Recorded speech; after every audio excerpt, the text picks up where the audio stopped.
Hi, I'm Rachel, and this is my page 112 tag for October 2023. The page 112 tag was brought to BookTube by Sean the Book Maniac.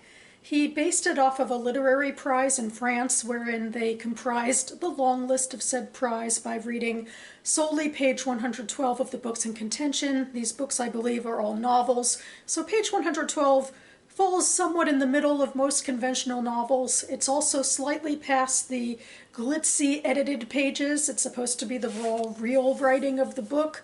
Also, without any context of the rest of the story, you can only judge the page based on the quality of the writing. So I've been returning to the page 112 tag monthly since COVID. Each month I choose three random titles out of this handy dandy books and cat smug.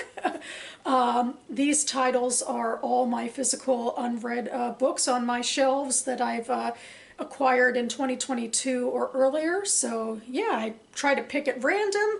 And then when I draw out three of them, I will read page 112 and discuss the merits and drawbacks with you, and then finally choose one of the books to add to this month's TBR.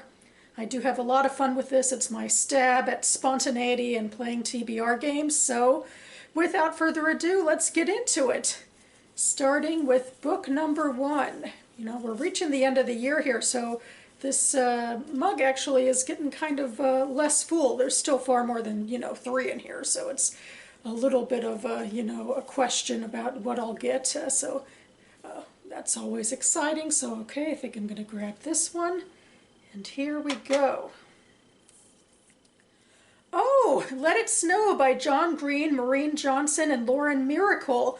This is a book I picked out of a free little library near the Writer Center, which is a Bethesda, Maryland-based writing institution, and they have a free little library in the front. And I think one year for NaNoWriMo or something, I went to that free little library, and that was the book that intrigued me the most. I was kind of hoping I'd get it in winter time, since I think these are like Christmas-based novellas, so, well, we're inching a little closer to Christmas at least. We're, in fall now. That's something.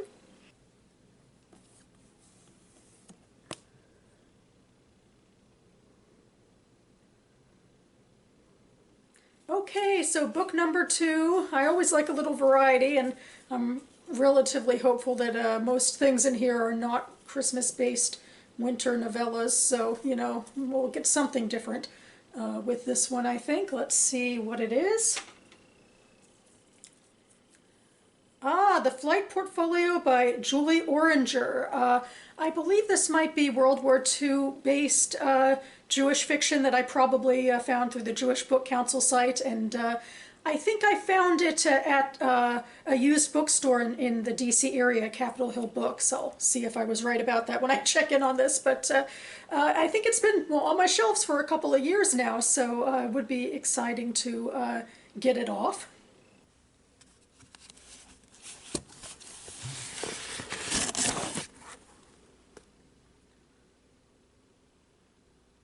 And finally, book number 3, hopefully not winter Christmassy novellas, or maybe Jewish Holocaust fiction, something new. Is this 1? These do kind of stick together. I think this is, okay, no, this is 2, so I'll just, oh boy. I think I have better luck when I'm actually not looking into the mug. Who knew? Okay, here we go, number 3.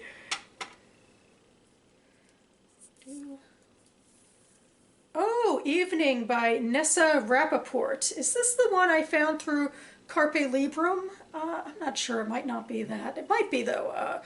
Carpe Librum's another bookstore or book organization with DC pop-ups that and their sales, I believe, support literacy. And Evening, I do believe, is Jewish fiction I found through the Jewish Book Council, but it's likely not Holocaust-related because I do try to limit my intake of Holocaust-related fiction, so I'm not sure off the top of my head what this is about, but I guess we'll find out a little bit together.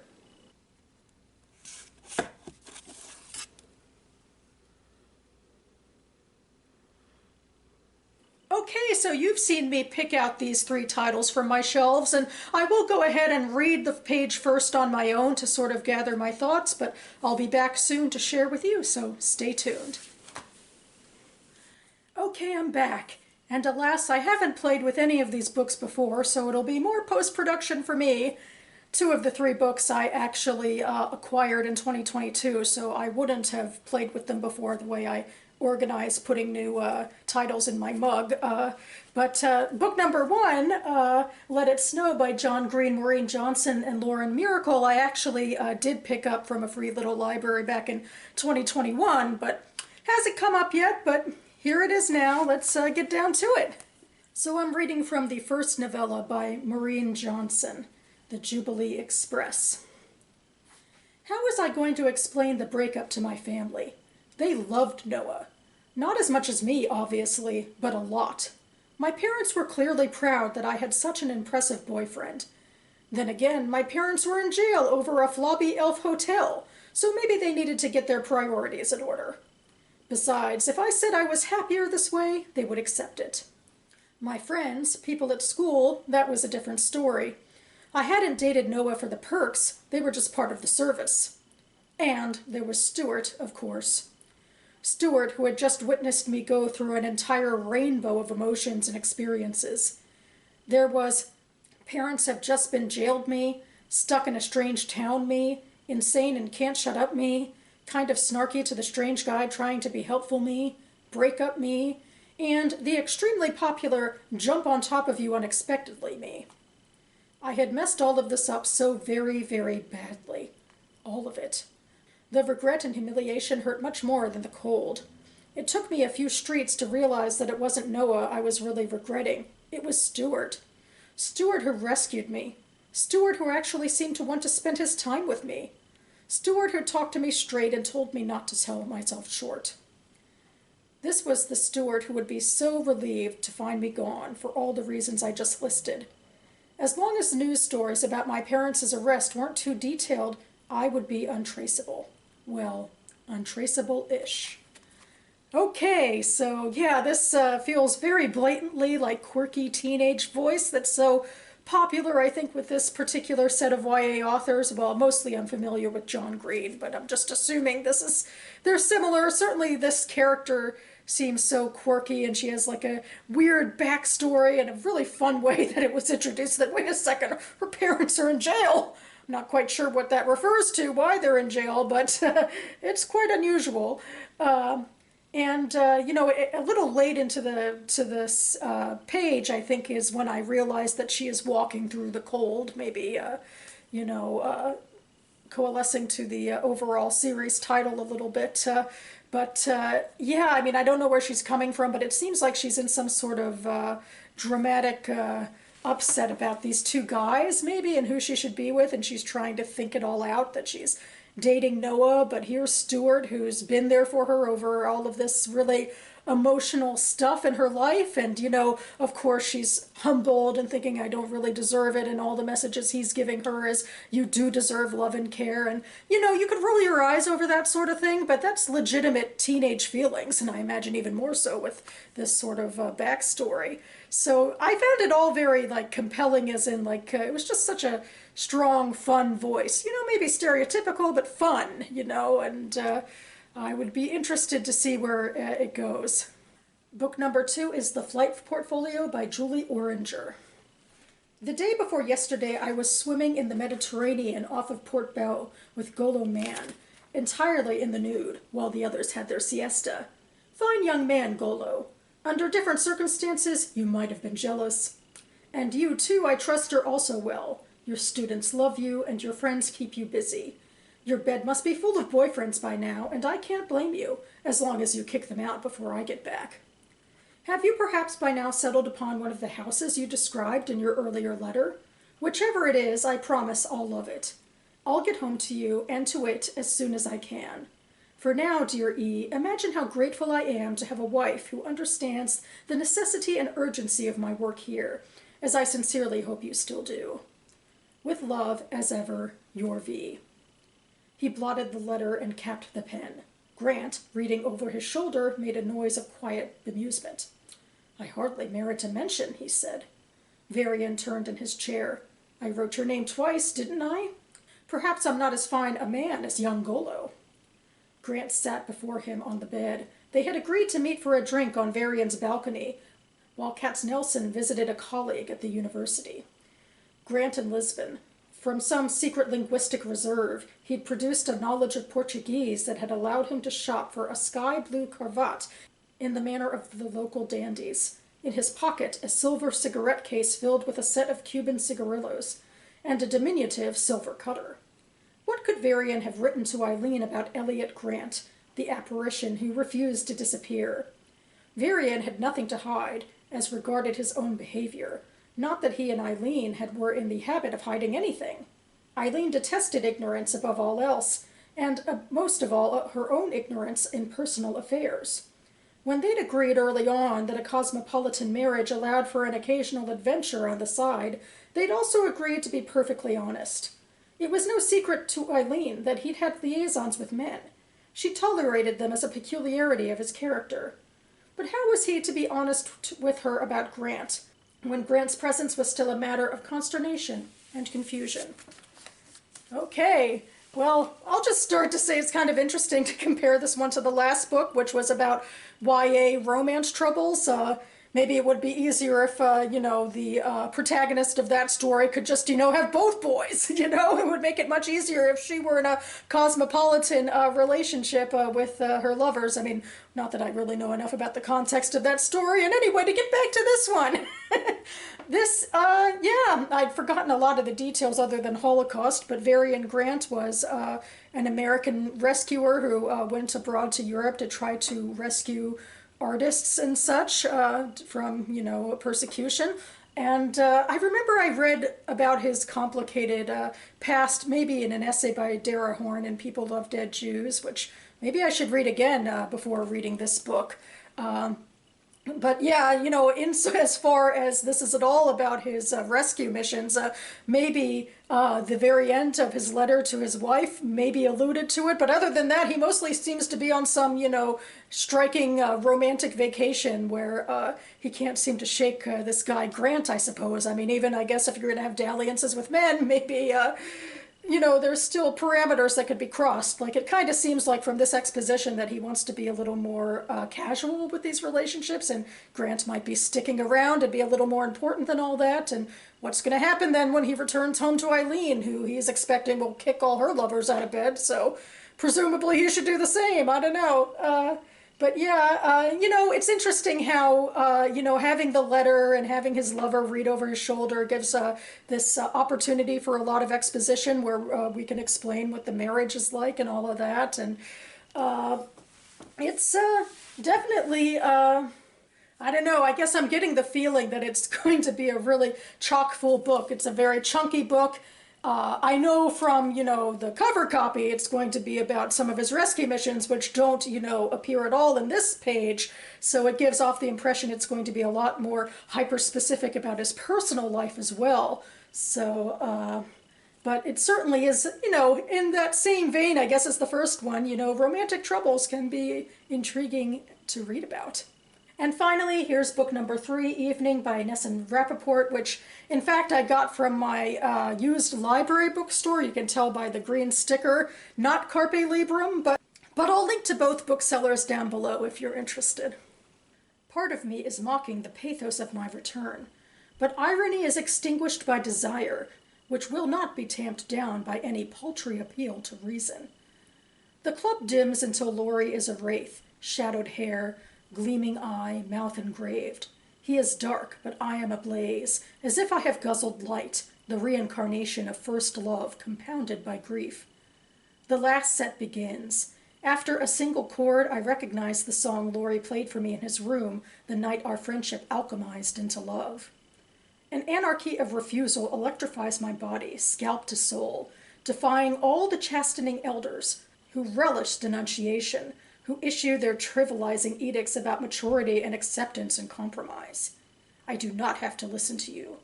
Don't do it, says Tam, or you. The lead singer takes the mic. It was homeward bound one night on the deep. Laurie sets down his glass. The singer wails, I dreamed a dream and thought it true. Laurie's fingers cross the dented metal of the table. Between my legs is a metronome of coveting. Stand, it says, I stand. Move, it says, and I move. Okay, so I have a more complicated, I guess, reaction to this one. I feel like I want to like this, type of writing that's so sort of full of itself. Maybe that really says it all, that I really do feel like most of the phrasing in here is just style over substance, although I do like, what is it, the night our friendship alchemized into love. I'll give you that one. I did like that one, but otherwise I feel like she's dancing around the issue with these vagaries to try to say that, these feelings are so emotional or whatever. But unlike the other two stories, which this one also seems to be about a relationship, I assume what I can glean from this is a relationship with Laurie. They're at a club. They're listening to music while sitting at a table together, and that she might be responding to him as the music goes and his hand goes, that sort of thing. But it's also internal and interior, all of her thoughts. It's not about, most of it is not explaining anything specific or, detailed about what happened to them tangibly in the real world. It's all about her feelings and desires, and, how there's authority figures that are telling her she would be immature, I guess, and this Tam person we don't know, but obviously that's not fair to be too judgmental about not knowing him or her. Or, I want to, I wonder if I read the whole story, I might have gotten more invested in this type of writing and understood it better, but certainly on its own, it really just doesn't stand up. There's just not a lot to intrigue you about what's happening on the page, because really it's all happening in this character's head, and it's just really too vague to be intriguing.